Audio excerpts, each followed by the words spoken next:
Rahul ji wants to say something, फिर आ रहा हूं अजय आलोक जी के पास और आपके पास, राजेश जी के पास, दोनों के पास आ रहा हूं। राहुल देव जी, राहुल जी। देखिए, बड़ा मजेदार मामला है, इसके कई पक्ष हैं। तो मुझे हंसी आ रही थी कि दिल्ली की जनता बेचारी इतनी भोली भाली नादान है, पढ़ी लिखी भी नहीं है, कुछ समझती नहीं है कि वो 4 बार से हाँ सर, ये अलग है, आम आदमी पार्टी को चुन रही है। तो ठीक है, अब मैं तो जनता के विवेक पर कोई टिप्पणी नहीं करूंगा, उस पर भी जो लोग संदेह करना चाहें कर सकते हैं। इस तर्क से तो जो देश की जनता भी जिनको चुन रही है, 2 बार चुन चुकी है और शायद तीसरी बार भी चुन ले, उनके लिए भी ये बात कही जा सकती है कि देश की जनता इतनी भोली भाली है कि उनकी वो बहकावे में और उनकी माया में आ जाती है। तो मैं समझता हूं कि जहां भी जिसको जनादेश मिले उसको इज्जत से स्वीकार करना चाहिए, उसका मखौल नहीं उड़ाना चाहिए। तो मैं किसी का भी नहीं उड़ाऊंगा, न देश की जनता का, न बीजेपी शासित जनता का, न दूसरी पार्टियों की या आम आदमी पार्टी को चुनने वाली जनता का। दूसरी बात कि देश की जनता भी समझती है कि ईडी और सीबीआई और इनके छापों का मतलब क्या होता है, इनका इस्तेमाल कैसे होता है। ये कोई पहली बार नहीं हो रहा है जो हो रहा है, दुरुपयोग हो रहा है। पहले की सरकारों ने भी किया है, कांग्रेस सरकारों ने भी किया है, और बीजेपी सरकार अचानक एक बिल्कुल सत्ययुगी सरकार आ गई है जो केवल राम की तरह व्यवहार करती है। ये शायद बीजेपी वाले मान लें, लेकिन देश की जनता वो भी समझती है। ओके, तो ओके अजय आलोक जी, अंतिम बात कहूंगा, एक मिनट प्लीज बोलिए। अंतिम बात, अभी विजय जी ने बहुत अच्छी बात कही, हमारे सामने हमको याद दिलाया। अडवाणी जी इस देश के दुर्लभ राजनीतिज्ञों में से इसलिए हैं क्योंकि उन्होंने हवाला घोटाले में नाम आने पर बिना किसी के पूछे या कहे उन्होंने अपनी अंतःकरण की, अंतरात्मा की आवाज पर अपने को अलग कर लिया था राजनीति से। मैं यहाँ पर गांधी के भी याद दिलाऊंगा।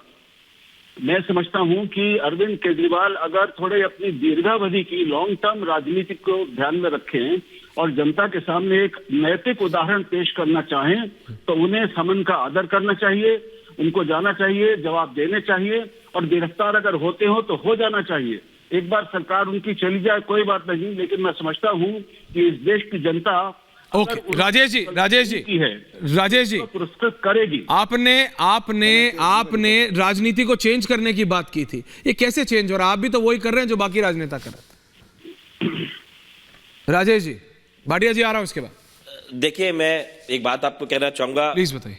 राहुल देव जी और विजय जी को मैं बचपन से सुनता हुआ आ रहा हूं जी, और मुझे लगता है कि उन्होंने अपनी एक राय रखी है और पार्टी ने भी सुनी होगी, और मैं भी इस बात को आगे जरूर बढ़ा दूंगा, उसमें कोई दिक्कत नहीं। और जितनी शालीनता से रखी है, मुझे लगता है ये चीजें सीखनी चाहिए। बड़ा अजीब लगता है, मुझे भी गोयनका जी जब बोल रहे थे, बिल्कुल भी नहीं लगता तटस्थ है, थोड़ी कोशिश तो कीजिए। आपने कहा एक वार्ड में 3 शराब की दुकान, आपको पता होना चाहिए कि दिल्ली में ऑलरेडी जितनी शराब की दुकान है उतनी ही रहेंगी। दुकान अपने ये जरूर है कि एक एक करके 7-7-8 लिस्ट है मेरे पास, एक एक करके उन्होंने आपके बीच में नहीं बोला। गोयनका जी, मैं आपको एक बात कहता, सुनिए गोयनका जी, एक मिनट। मैं 2 बार का विधायक हूं, आप मेरे यहाँ पे आइए, आपका स्वागत है, पूरा सम्मान करूंगा एक हिंदू संस्कृति के साथ में। आपको घुमाऊंगा, दिखाऊंगा, आपको सारी चीजें दिखाऊंगा कि स्कूल घोटाला, ये डीटीसी की कितनी बसें मेरे यहाँ चलती हैं, स्कूल कैसे बने हुए हैं। आप मेरे बड़े भाई हैं और बिल्कुल आइए, मैं आपको दिखाना चाहूंगा और आप देखिएगा जरूर। जो आप बातें आपने कही कितनी सच्चा, कितने मोहल्ला क्लिनिक है, कैसे चलते हैं, एक हॉस्पिटल भी है, और मैं आपको गारंटी देता हूं आपको अच्छा लगेगा। ठीक है, राजनीति अलग चीजें होती है। और मुझे बड़ा जी, इतने आरोप तो भाई डॉक्टर आलोक भाई ने नहीं लगाए हमारी पार्टी के ऊपर जो आप लगा रहे हैं। आलोक भाई ने कहा कि कोर्ट हमें बेल क्यों नहीं देती। अजय आलोक राजेश जी, आपको पता होना चाहिए कि 2019 के अंदर पीएमएलए एक्ट के अंदर जो बदलाव करे गए, उसके बाद में बेल लगभग नामुमकिन है। पहले होता था, पहले जो केस था कि आप आरोप लगा रहे हैं तो आप सिद्ध कीजिए।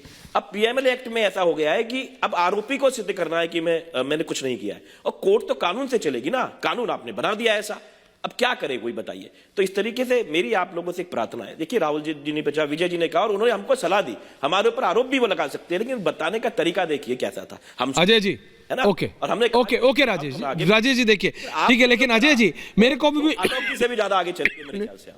वो ठीक है, सॉरी पार्डन माय फ्रेंड, ये गोल जलेबी की तरह हम घूम रहे हैं। अजय जी, ईडी जा रही है कोर्ट में। विजय जी ने कहा मुझे तो लगा था कि केजरीवाल जाएंगे, लेकिन आम आदमी पार्टी ने, ईडी गई है कि भाई Aam Aadmi Party, Arvind Kejriwal is not complying with अस।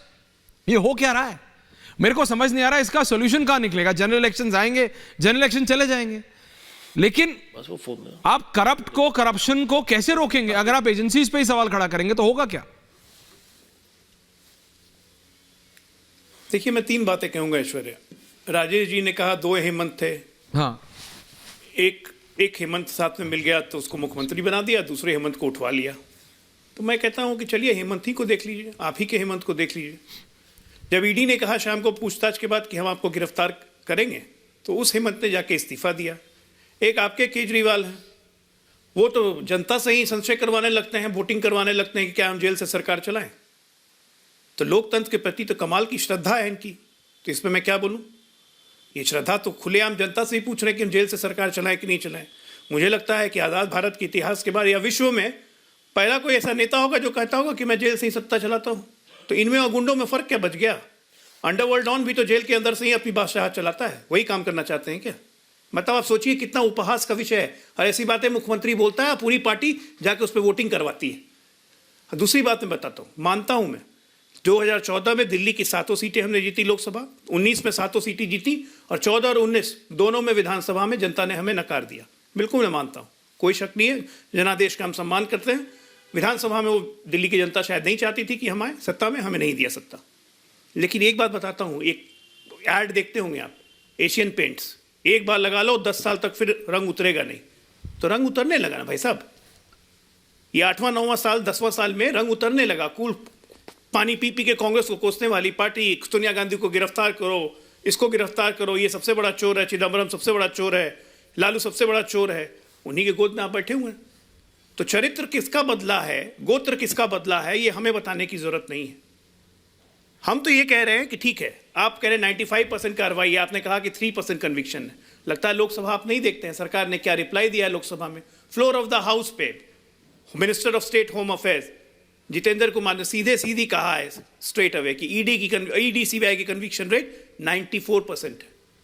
पर मुझे कभी भी सॉल्यूशन नहीं मिला। पक्षी नेताओं पे क्यों होती है। तो मैं ये पूछता हूँ 2004 से 14 तक, 2004 से लेकर 14 तक यूपीए की सरकार थी, उसमें भी सबसे ज्यादा कार्रवाई सत्ता पक्ष पे हुई, भाजपा पे नहीं हुई।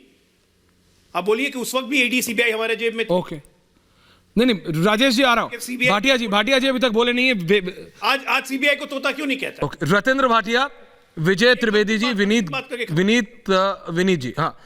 रतेंद्र भाटिया जी, आम आदमी पार्टी कह रही है सब कुछ इसलिए हो रहा है क्योंकि बीजेपी करा रही है। बीजेपी कह रही है हम कहां करा रहे हैं, ईडी अपने आप कर रहा है। ये दिल्ली, और अगर बीजेपी इतनी ठीक है और आम आदमी पार्टी इतनी गलत है तो फिर दिल्ली में बीजेपी हारती क्यों है बार बार। आम आदमी पार्टी तो हरा देती है बीजेपी को, दिल्ली के इलेक्शन में तो हरा देती है विजय जी, हर बार हराती है। भाटिया जी, ऐसा है कि इनके हारने या जीतने का सवाल जो है ना, राजेश जी को रखिए। जब ये पहली बार आए थे तो ये इसलिए आए थे कि लोगों को उस वक्त चेंज चाहिए था। 10 साल से 12 साल से बीजेपी की सरकार थी, एक चेंज चाहिए था उनको, लोगों ने उसको चेंज के लिए लाए।